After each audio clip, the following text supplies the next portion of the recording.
밤마다 과부들만 사는 마을에서 짐승의 울음보다 날카로운 여인의 비명이 들려온다면 여러분은 믿으시겠습니까? 조선 팔도에서 가장 정숙하다 칭송받던 정절마을. 하지만 해가 지고 안개가 깔리면 그곳의 여인들은 하얀 소복을 적시는 뜨거운 갈증에 몸부림치기 시작합니다. 3년간 수절하며 죽은 듯 살던 버들 낭자의 방에 정체 모를 사내가 피를 흘리며 숨어든 그날 밤, 마을의 가장 은밀하고도 추악한 비밀이 서서히 고개를 들기 시작하지요. 도대체 그 동굴 안에서는 무슨 일이 벌어지고 있었던 걸까요? 그리고 왜 그녀들은 그 위험한 유혹 앞에 스스로 옷고름을 풀어헤친 것일까요? 지금부터 빗장이 풀린 마을의 충격적인 진실을 들려드립니다. 달빛 야담에 오신 여러분 환영합니다. 구독과 좋아요 눌러주세요. 오늘의 야담 시작합니다. 옛날 옛적 사방이 깎아지른 듯한 절벽으로 둘러싸여 안개마저 길을 잃는다는 외딴 골짜기에 정절마을이라 불리는 기묘한 마을이 있었습니다. 이 마을은 이름과는 달리 혼례를 올린 지 얼마 되지 않아 서방을 여인 젊은 과부들만이 모여 사는 적막하고 서글픈 곳이었지요. 마을 입구에는 시퍼런 이끼가 낀 커다란 절개비가 서 있었고 여인들은 희디인 소복만을 입은 채 외부와의 왕래를 일절 끊고 살아가고 있었습니다. 그 중에서도 유독 눈에 띄는 이는 죽은 남편의 위패를 모시며 3년째 두문불출하고 있는 버들 낭자였습니다. 버들 낭자는 고을에서 가장 빼어난 미색을 지녔으나 늘 슬픔에 잠긴 눈망울로 산등성이 너머만을 바라보며 하루하루를 죽은 듯이 보내고 있었습니다. 마을의 가풍은 엄격했고 여인들의 웃음소리는 담장 밖을 넘지 못하는 고요한 일상이 계속되었습니다. 하지만 버들 낭자의 마음속에는 채워지지 않는 깊은 갈망이 소용돌이치고 있었습니다. 20살 꽃다운 나이에 청상과부가 되어버린 처지는 마치 채피지도 못하고 꺾인 꽃 한 송이와 같았지요. 밤마다 창밖을 스치는 바람 소리는 마치 누군가의 나직한 속삭임처럼 들려왔고 그럴 때마다 버들 낭자는 타오르는 가슴을 진정시키려 애써 찬물을 들이켜야 했습니다. 이리도 긴 밤을 어찌 평생 홀로 보낸단 말인가. 버들 낭자는 거울 속에 비친 자신의 발그레한 뺨과 윤기 흐르는 머리카락을 보며 깊은 한숨을 내쉬었습니다. 마을 어른들은 정절을 지키는 것이 가문의 영광이라 입버릇처럼 말했지만 차디찬 방바닥에서 홀로 맞이하는 새벽녘의 허기는 도무지 적응되지 않는 것이었습니다. 남들의 눈을 피해 꼭꼭 눌러 담았던 생의 활기는 가슴 속에서 뜨거운 불덩이가 되어 이리저리 요동치고 있었지요. 그러던 어느 날부터인가 정절마을의 고요한 밤을 깨뜨리는 기이한 소리가 들려오기 시작했습니다. 처음에는 그저 산짐승의 울음소리인 줄로만 알았으나 그것은 분명 인간의 목소리였지요. 담벼락 너머 어딘가에서 들려오는 여인의 날카로운 비명과 뒤섞인 알 수 없는 웃음소리는 마을의 안개 속으로 기묘하게 퍼져나갔습니다. 다음 날 아침이면 마을 여인들의 얼굴에는 묘한 화색이 돌았고 밤새 무엇을 보았느냐는 물음에는 모두가 입을 굳게 다물었습니다.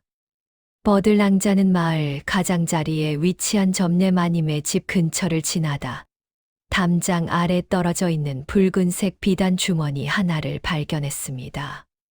그 주머니 안에는 도저히 과부의 집에서 나올 수 없는 남자의 굵직한 상투관이 들어 있었지요.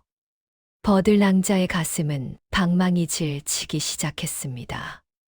이 정결한 마을의 뒷면에서 무언가 은밀하고도 위험천만한 일이 벌어지고 있다는 예감이 온몸을 휘감았습니다. 그날 밤 버들 낭자는 잠을 이루지 못하고 마당으로 나섰습니다. 담장 너머 숲길에서 바스락거리는 소리가 들렸기 때문이지요. 호기심과 두려움이 뒤섞인 채 다가간 그곳에는 웬 낯선 사내가 피를 흘리며 쓰러져 있었습니다. 달빛 아래 드러난 사내의 얼굴은 강인한 턱선과 짙은 눈썹을 지닌 이 마을에서는 결코 볼 수 없었던 기계가 서려 있었지요. 버들 낭자는 소스라치게 놀랐으나 차마 죽어가는 사람을 외면할 수 없었습니다. 정신 좀 차려보셔요. 대체 누군데 이 험한 곳까지 오신 겁니까? 사내는 버들 낭자의 부축을 받으며 힘겹게 눈을 떴습니다. 그의 뜨거운 손이 버들 낭자의 손등에 닿는 순간 버들 낭자는 전신에 전기가 흐르는 듯한 기분을 느꼈습니다. 그것은 3년간 잊고 살았던 살아있는 남자의 온기였습니다. 마을의 법도는 엄격했습니다. 외인, 그것도 사내를 마을 안으로 들이는 것은 곧 죽음을 의미했지요. 하지만 버들 낭자는 자신도 모르게 사내를 자신의 뒷방 골방으로 이끌었습니다. 사내의 거친 숨소리가 좁은 방 안을 가득 채웠고 버들 낭자는 정성껏 그의 상처를 닦아주었습니다. 이곳에 계신 걸 들키면 우리 둘 다 무사하지 못합니다. 버들 낭자의 떨리는 목소리에 사내는 그녀의 손을 꽉 잡으며 대답했습니다. 잠시만 몸을 피하게 해주시오. 내 은혜는 잊지 않겠소. 버들 낭자는 거부할 수 없는 이끌림에 고개를 끄덕였습니다. 평생 지켜온 정절의 빗장이 처음으로 덜컥이며 열리는 순간이었지요. 사내의 이름은 무진이라 했습니다. 무진이 방 안에서 기운을 차리는 동안 버들 낭자는 난생 처음 느껴보는 생동감에 휩싸였습니다. 남들의 눈을 피해 몰래 고기를 삶고 귀한 약재를 구해오는 길은 고되었지만 마음만은 봄볕을 받은 새싹처럼 파릇하게 피어올랐지요. 무진은 버들 낭자에게 바깥 세상의 이야기를 들려주었습니다. 그의 목소리는 낮고 깊어 버들 낭자의 귀를 간지럽혔고 가끔 마주치는 시선은 화롯불보다 뜨거웠습니다. 무진은 감사의 표시로 버들 낭자의 거친 손을 어루만져 주었지요. 낭자처럼 고운 분이 이 적막한 곳에 갇혀 지내다니 참으로 안타까운 일이요. 그 달콤한 위로 한마디에 버들 낭자의 마음은 솜사탕처럼 녹아내렸습니다. 열흘이 지나자 무진의 몸은 몰라보게 회복되었습니다. 이제 방 안은 두 사람의 은밀한 눈빛과 온기로 가득 찼지요. 무진은 버들 낭자의 머리를 직접 빗겨주며 그녀의 아름다움을 찬양했습니다. 이리도 고운 머릿결을 가진 낭자를 두고 떠난 서방이 원망스럽소. 그의 손길이 목덜미에 닿을 때마다 버들 낭자는 온몸이 나른해지는 것을 느꼈습니다. 마을의 비명소리는 이제 들리지 않았고 오직 두 사람만이 존재하는 듯한 밀월이 계속되었지요. 무진은 품 안에서 영롱하게 빛나는 옥비녀를 꺼내 버들 낭자의 머리에 꽂아 주었습니다. 그것은 단순한 장신구가 아니라 버들 낭자가 평생 꿈꿔온 사랑의 증표처럼 느껴졌습니다. 행복이 극에 달할 무렵 버들 낭자는 이상한 점을 발견했습니다. 무진이 머무는 방 근처에서 가끔 비릿한 피 냄새와 함께 기묘한 향취가 났기 때문입니다. 또한 밤마다 무진이 잠시 자리를 비울 때면 마을 어딘가에서 어김없이 그 소름 끼치는 비명이 들려왔지요. 버들 낭자는 애써 의심을 눌렀습니다. 그럴 리 없어. 무진님은 그저 다친 나그네일 뿐이야. 하지만 점례 마님의 집 마당에서 보았던 남자의 상투관과 무진의 짐 속에 들어있던 물건들이 묘하게 겹쳐 보였습니다. 불안감은 안개처럼 서서히 버들 낭자의 마음을 잠식하기 시작했지요. 궁금증을 참지 못한 버들 낭자는 무진이 깊이 잠든 틈을 타 그의 괴나리 보찜을 몰래 열어보았습니다. 그 안에는 놀랍게도 마을 여인들의 이름이 적힌 명부와 함께 각 여인의 집 구조가 그려진 지도가 들어 있었습니다. 그리고 명부 끝에는 정절마을의 원기를 모아 대업을 이룬다는 불길한 문구가 적혀 있었지요. 버들 낭자의 손이 떨려왔습니다. 무지는 단순한 나그네가 아니었습니다. 그는 이 마을의 과부들을 사냥하여 무언가 부정한 의식을 치르는 자였던 것입니다. 밤마다 들리던 비명의 정체가 서서히 드러나고 있었고, 버들 낭자는 자신이 적을 품에 안고 있었다는 사실에 몸서리쳤습니다. 하지만 무지는 다음 날 아침 평소보다 더 다정한 모습으로 버들 낭자를 대했습니다. 낭자, 이제 곧 우리의 고생도 끝날 것이오. 내가 낭자를 한양의 가장 크고 화려한 집으로 데려가겠소. 그는 버들 낭자를 품에 꼭 안으며 영원한 사랑을 약속했습니다. 그 품이 너무나 따뜻하여 버들 낭자는 잠시 진실을 잊고 싶었습니다. 오늘 밤만 지나면 모든 것이 꿈처럼 사라질 것만 같았지요. 두 사람은 지는 노을을 바라보며 말없이 서로의 손을 맞잡았습니다. 그것은 폭풍이 몰아치기 전 가장 고요하고도 찬란한 평화의 순간이었습니다. 마침내 보름달이 높게 뜬 밤, 버들 낭자는 무진의 뒤를 쫓기로 결심했습니다. 무진은 버들 낭자가 잠든 줄 알고 살금살금 방을 빠져나와 마을 뒷산에 금기된 동굴로 향했습니다. 그곳은 마을 사람들이 신성시하여 아무도 발을 들이지 않는 곳이었지요. 버들 낭자는 숨을 죽이고 동굴 입구로 다가갔습니다. 동굴 안에는 수십 개의 촛불이 켜져 있었고 중앙에는 제단이 놓여 있었습니다. 그곳에는 마을의 다른 과부들이 넋이 나간 표정으로 앉아 있었고 무지는 기괴한 주문을 외우며 칼을 휘두르고 있었습니다. 버들 낭자는 차마 믿고 싶지 않았던 광경에 입을 틀어막고 주저앉고 말았지요. 결국 보고 말았군, 버들 낭자. 무진의 서늘한 목소리가 동굴 안을 울렸습니다. 그는 어느새 버들 낭자의 뒤에 서 있었습니다. 이 여인들은 모두 스스로 원해서 이곳에 온 것이라네. 정절이라는 감옥에 갇혀 죽어가는 영혼들에게 내가 잠시나마 쾌락과 환상을 심어 주었지. 그리고 그 대가로 나는 그들의 생기를 취하는 것이고. 무진의 본색은 잔혹했습니다. 그는 인간의 탈을 쓴 악귀였거나 혹은 그보다 더 사악한 주술사였던 것입니다. 버들 낭자가 사랑했던 그 다정한 눈빛은 온데간데 없고 오직 탐욕에 찌든 광기만이 번뜩이고 있었습니다. 밤마다 들리던 비명은 쾌락의 끝에 찾아오는 생기의 소멸 과정이었던 것입니다. 당신을 믿었는데, 내 모든 것을 주었는데, 버들 낭자는 울부짖으며 무진을 밀쳐냈습니다. 사랑, 낭자 같은 과부가 사랑을 알기나 하는가. 그저 외로움에 굶주린 짐승처럼 내 품을 파고들지 않았나. 무진의 조롱 섞인 말은 버들 낭자의 심장에 대못을 박았습니다. 그가 주었던 옥비녀도 달콤한 약속도 모두 버들 낭자의 마음을 얻어 가장 순수한 생기를 뽑아내기 위한 연극에 불과했습니다.